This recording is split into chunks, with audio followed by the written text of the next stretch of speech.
Hello and welcome to this week's edition of CUTV Newscenter. I'm Danny Beck. And I'm Stephen Ruffing. The top story tonight comes out of Charleroi as plans to restore Charleroi historic Coyle Theater have been pushed aside. The Mon Valley Alliance, who owns the complex, proposed plans in December of 2018 for a $7.5 million renovation and improvement project, but since then it has been halted. The Alliance worked alongside of the Meadows Casino, who took a share of the establishment, but the board that oversees distributions of the revenues for the casino and the project elected to not approve the funding for the renovations. No further plans have been made as to what to do with the building that dates back to the 1890s, but as of now, the doors remain shut. A senior from Laurel Highlands High School and volunteer firefighter died tragically on Sunday in a car crash that happened in Fayette County. 17-year-old Sean Coleman leaves behind a school community and his local fire department who are now grieving his loss. Coleman was dropping his girlfriend off at her house on Sunday near the Brownsville Drive-In on Route 40 when he lost control of the vehicle and was hit by a plow truck. The Fayette County coroner has not yet released an official cause of death. The Coleman family launched a GoFundMe page to assist with the funeral costs. A fire broke out in a Charleroi home early Saturday morning, claiming the life of one man. That man has been identified as 62-year-old James Harbaugh. Investigators said the fire broke out at the home at Rear Followfield Avenue just after 5 in the morning. Over an hour later, James Harbaugh was pronounced dead. The state police marshal ruled the lethal fire that killed the 62-year-old man to be accidental in nature. Officials are having trouble locating Harbaugh's family, so they're asking for the public's help. And anybody with information are asked to call the Washington County Coroner's Office at 724-228-6785. Again, if anyone has any information regarding Harbaugh's family or friends, they are asked to contact the Washington County Coroner's Office. State police said a man shoplifted a bouquet of flowers from a giant eagle in Fayette County on Valentine's Day. The incident happened at the store in Uniontown. The 46-year-old suspect from Farmington allegedly took the bouquet, valued at more than $45, and initially managed to get away before being caught. Gas prices in the region and across the country are on the way up. The average price in southwestern Pennsylvania this week is up 4 cents to $2.68 per gallon. In Uniontown, you will pay slightly less than the regional average at $2.62 per gallon. The nationwide average, however, is up 3 cents on the week and 17 cents higher than last month at $2.42 per gallon. AAA reports the national average is down 10 cents from last year at this time. And Steve, I know that I normally leave my gas going all the way down. Yeah. My car is almost puttering before I have to go get some gas, and you know that's just something that I do. I like to just draw that out, though. Yeah, but it's these gas prices. They're so bipolar. They go up, and they go down, and they don't go down long enough. You know, so it's such a battle of these gas prices. But I just filled my car's tank up just last week, and it wasn't pretty. Yeah, I know. It's rough. It's rough on us college students too. Yeah. You know, other people that have a steady amount of income, you know, they can get gas every week. I'm like, nope. It's probably been a month. I'm not right hand up. It's probably been a month. Yeah, it's a struggle. They keep going up. I'm not liking it, but hopefully they'll be coming back down a little soon. Yeah, sooner rather than later. Hopefully. Coming up after the break, scales are bashing as a part of NEATO Week, and members of the Cal U football team jump into the icy waters for a local fundraiser. Stay tuned. Mrs. and Mrs. Jimmy and Minnie Beaver. I came from 5 generations of teachers.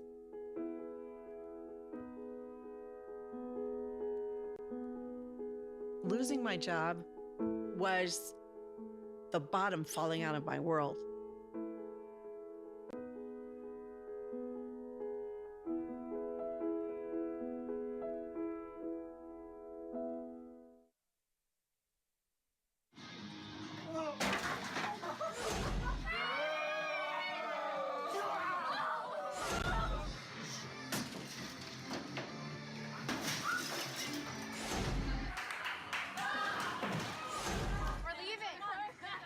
Most party fouls are pretty dumb.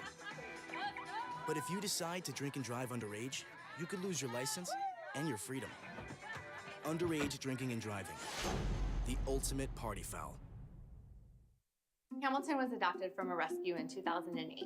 He really likes to be around people. And as soon as I start to make my breakfast, Hamilton is right there. I get out my mat and I'm doing a downward dog and he's underneath. He's quite the pug about town. He gets invited to a lot of parties. He knows he's a pretty big deal. I mean, look at this little face. How could you not love him?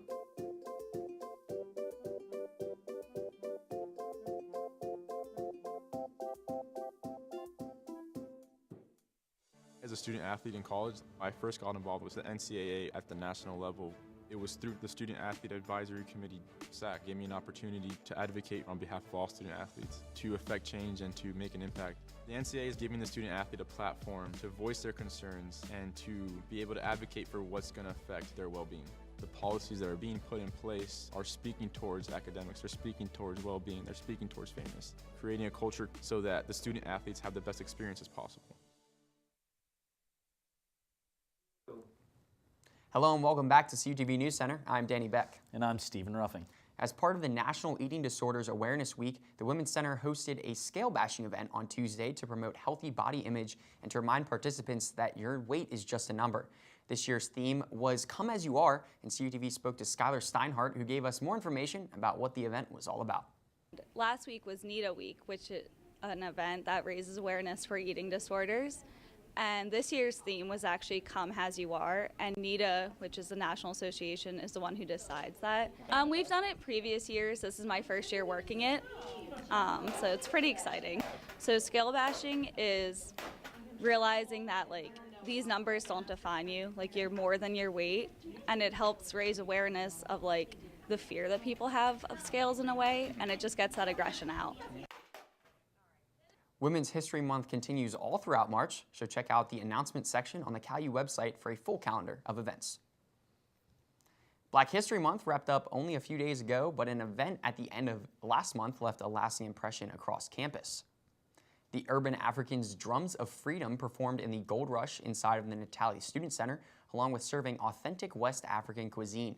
The drum ensemble featured Anthony Mitchell Jr. and members of his family who educated and brought awareness to the rich musical traditions of West Africa. About 35 people jumped into some icy waters in Washington County to raise money for a local school district. The 6th annual Frosty Frolic Romp benefited the California Area School District Foundation. This year's event was held on February 2nd. Something new this year, the Frosty Frolic took place on street level next to the Cool Center Borough building instead of the Mon Valley River Wharf. This was because flooding in the area caused some damage to the wharf. Organizers brought in dunk tanks so that participants could get the experience of jumping into the waters in an outdoor setting. Participants ranged in age from 10 to nearly 60 years old. California University had a large presence. 15 players from the CalU football team jumped into the tanks, and students from Greek organizations Delta Zeta and Theta Xi worked as volunteers. After spring break, the feature film in the Vulcan Theater will be Black Panther.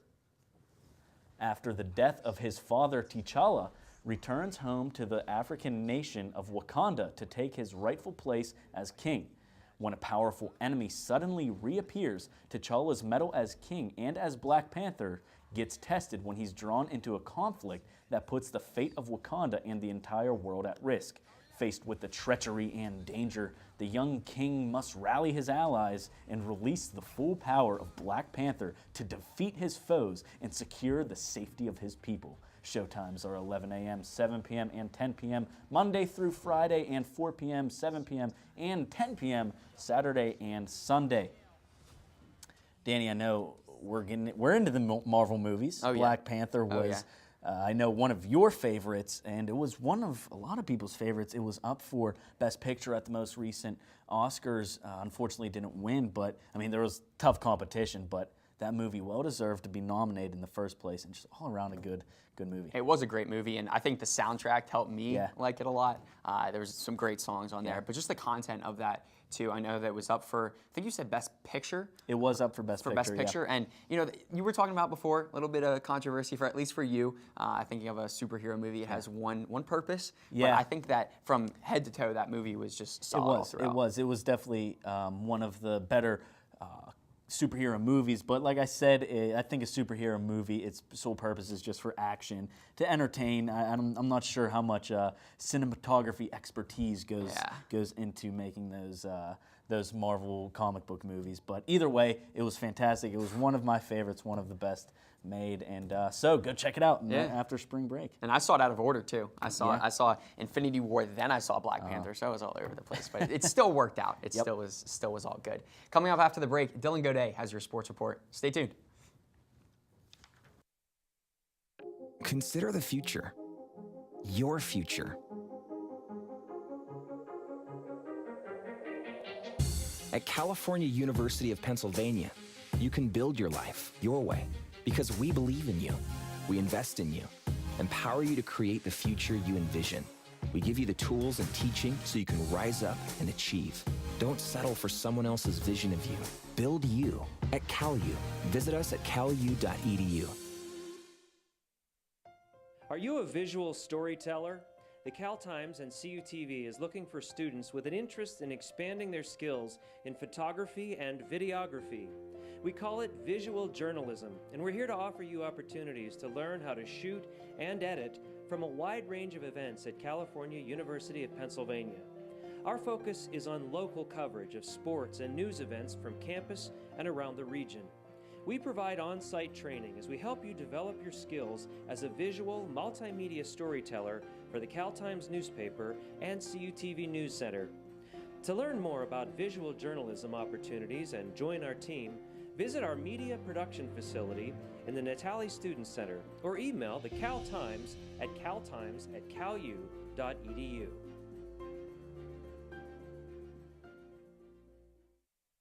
And Newell Tech is once again the national champions. Yeah! I'm taking my talents to Newell Tech. Swish, we need to talk about something. What's cracking, girl? I don't know how to say this, but I'm breaking up with you.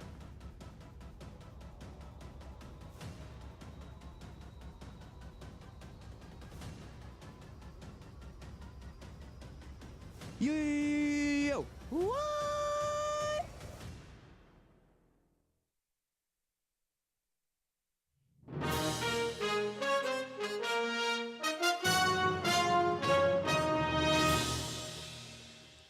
Welcome back to CUTV Newscenter. I'm Dylan Godet with your sports report. After a surprising upset on Monday, Gannon defeated Edinburgh in that contest on Monday. They took on the California Vulcans women's basketball team on Wednesday evening. Let's jump into the highlights to see if California could move on in the PSAC tournament.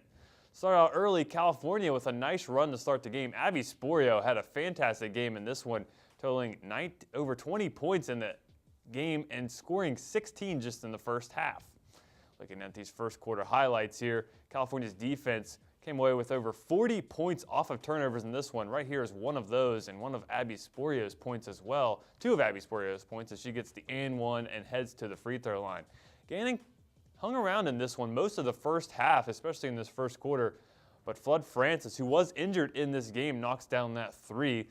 Valacorsa knocks down a three of her own, makes it 21-13 on into the second quarter. Now get a drive here from Amaya Woodyard.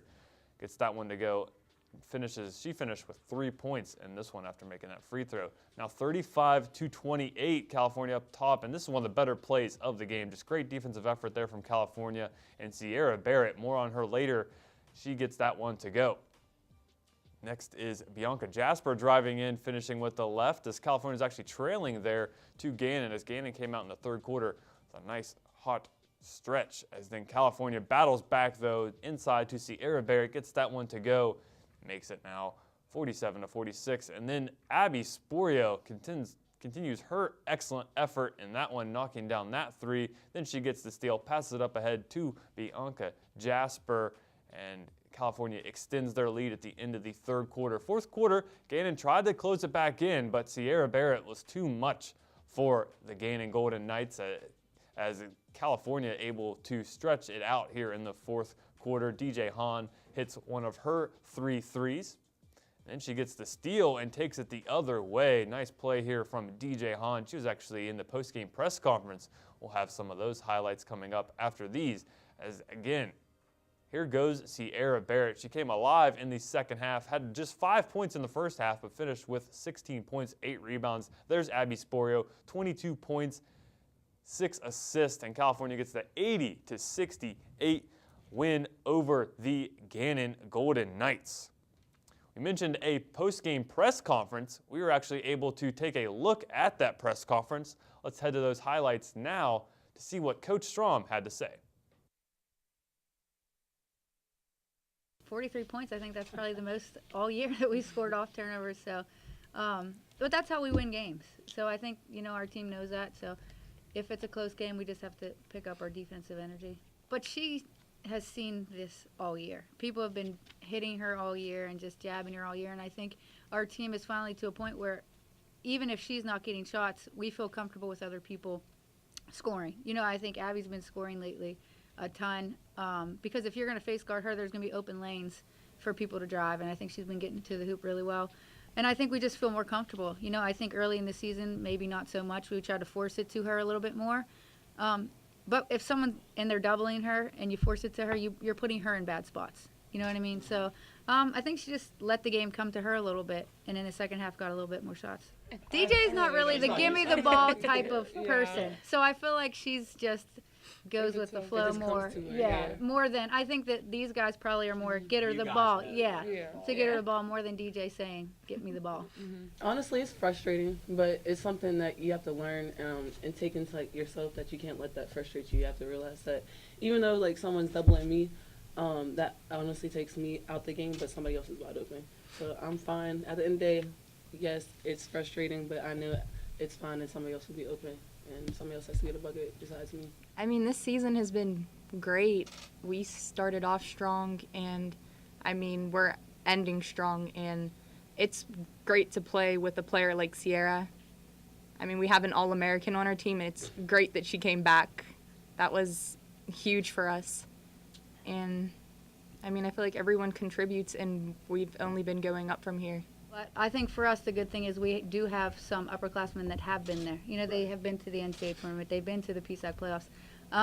So I think that the younger kids tend to follow them more than me so much when it comes to things like this. And you can't teach experience. 3, 2, 1. And here's a look at the PSAC Final Four schedule. Indiana versus Bloomsburg take on at 1 p.m. in the first game at Kutztown University. And the second game will be your California Vulcans versus the Kutztown team there at 3:30. Original time was 3, moved that back to 3:30. That will be live on WCAL. I will be there along with Gary Smith and Colin Kirkwood will be there all weekend for coverage of the PSAC tournament. You can check out calvulcans.com to get a look at that schedule. Now for the regional rankings, California did fall after losing to Seton Hill last week. But here's a look at those rankings. Virginia Union's season is done. They sit at number 1, Glenville State at 2. They are playing in the MEC tournament right now. They actually play tonight. That game will go on here on Thursday night. California sits at 3. Them and IUP still have some games to play. And then that's really where it gets interesting there. Edinboro lost here this week on Monday. Do they fall? Charleston, West Liberty, and Concord all still playing in the MEC tournament. We will see how those teams shape out. It's the quarterfinals of the MEC. Concord winning right now, and West Liberty won earlier today. Now, taking a look at the upcoming Vulcan schedule, it is a busy weekend. It's not just California women's basketball out in Kutztown. There are baseball, track, and softball, and there's taking a look at the Vulcan schedule. California baseball team takes on West Virginia State on March 8th there.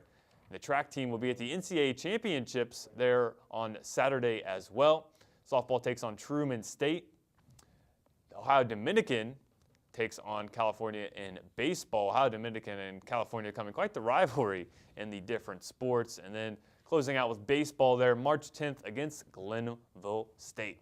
Guys, got some breaking news now, as Sierra Barrett was just named in the last 30 minutes, just named the PSAC West Athlete of the Year as well as the PSAC West Defensive Athlete of the Year. So Sierra Barrett stepping up big time this season in her final season as a Vulcan. Yeah, she really has. And we were talking on the broadcast yesterday just about Abby Sporio and how she was putting out kind of a vengeance, her last game in the Convocation Center. But just as equal as Abby Sporio played yesterday, we saw that same kind of Kobe mentality. They always say that. And Sierra Barrett, the entire season though, her entire career really, with all the pieces that were around her. But this season, a lot of that weight was on her. And in the post-game press conference, we were talking about that and just saying how much of that weight gets off of you whenever you're being double team, triple team, whatever it may be. And she was still able to fight right through, get 30-plus points this season. She's just an absolute dog there for California. Yeah, she has that leader mentality. She even said it. This isn't a me. This is a team, and they're playing so well, and it's refreshing to see that. But she walks so the rest of the team can run. So it's just she takes it. She leads this team, and this team could really do some damage. They've had their rocky moments, in this season. So you never know. But right now, I think they're looking good, and it's all relying on Sierra Barrett, and now the team is following. Yeah, definitely. And she's the only one on this team that's actually had experience playing in a national championship game. Her freshman year, that's when they won the national championship. So she's the only one with all that experience come regionals, come PSAC tournament, come the national tournament as well. So she's a player that this team really relies on. And you mentioned what Coach Strom said about her after the game. I actually asked Sierra Barrett what it was like to face different defenses. In that game, she faced a box-and-one, man-to-man, a zone. They were really trying everything they could to stop her, and she did a great job, I think, just fighting through that. Just 5 points in the first half, but came back, finished with 16. So she had a solid night and to end out her playing career in the Convocation Center. Yeah, and there's good games. Obviously we're going to talk about the California Kutztown because that's who we're representing. But also IUP and Bloomsburg, that's going to be a good game too. And then even looking further past that, there's just talent all across the entire region, all across the nation. So it'll be really cool to see how this team comes together. And you were touching about the fact that how the team, I believe you said something about if she can walk, so the team can run. Yeah. And everybody else around her are really coming together. Yeah. You can see Abby Sporio. She's been a constant contributor. 21 points last game, 19 or 21 points the game before that, 19 last game. So she's just coming into her own as well. And there's some 3-point threats on that team that once they get hot, they continue that going. And they're deep as well. They've shown that even with some injuries to BB George and Shauna Harrison, they still appear to have a lot of depth on that team, and I think that'll be big. A lot of freshmen, key contributors, so it's going to be interesting, and we'll be following them along the whole way. The pieces are coming together. We most definitely are. So thank you, Dylan, and thank you for watching this week's edition of CUTV News Center, and have a great rest of your night.